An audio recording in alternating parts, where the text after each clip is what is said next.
रहुआ लड़की बारी क्या नाम था आपका? मिनी। हंसते काल हो गई, जाने कतना कतना बवाल हो गई। जब आँख पर आँख चढ़ गई तो कोनो पियर हो गई, कोनो लाल हो गई।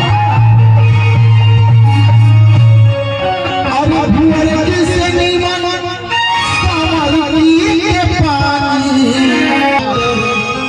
कहाँ गंगा पानी,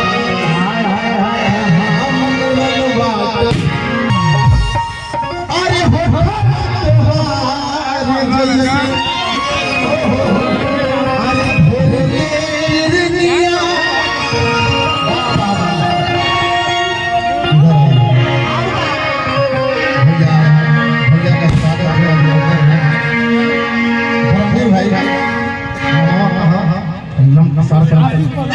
आंसू प्रधान देखिए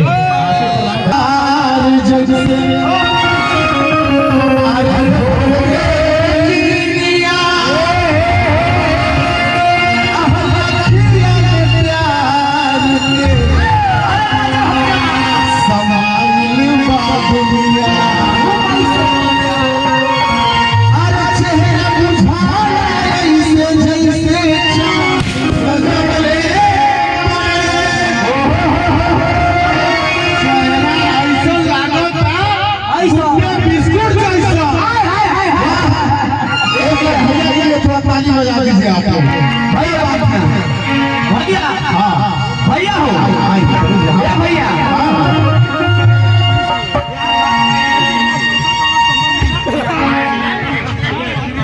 क्या बात है भैया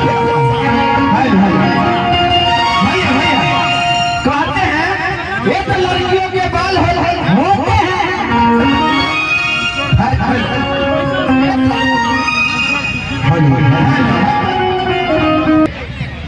संदीप भैया के फेर में पड़ के हमारा के भुला गई। संदीप भैया के फेर में पड़ के हमारा के भुला गई। हम रात भर बात होत रहनी आ तू अपन घर में नहा गई। हेंगा ताकत के बारे में हां हनुमान बना दे। एक बात बता, आपके लिए बोल रहा हूं, हर बात का जवाब इनकार नहीं होता है। हर बात का जवाब इनकार नहीं होता है। हर नजरों से प्यार नहीं होता है।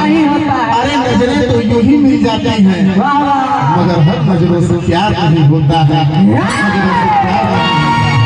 और रंगदारी का तो हम शायरी, इधर आइए, रंगदारी का एक शायरी आपके लिए बोल रहे हैं। रंगदारी गाएंगे हम लोग। कसम जवानी के मैडम है ना, ये बात अंकल जी बोल रहे हैं कि कसम पानी के जो आग ना लगा देंगे। हेलो, अब वही तो है कि सियान होई बड़ी, अब वही तो है कि जवान होई बड़ी। कसम जवानी के जो आग ना लगा देनी, हई तहरा चुनरिया में दाग ना लगा देनी। आज हमारा मिजाज गरम बा, आ जाइबू बिना बोलौले है काका के छत पे आ जाइबू।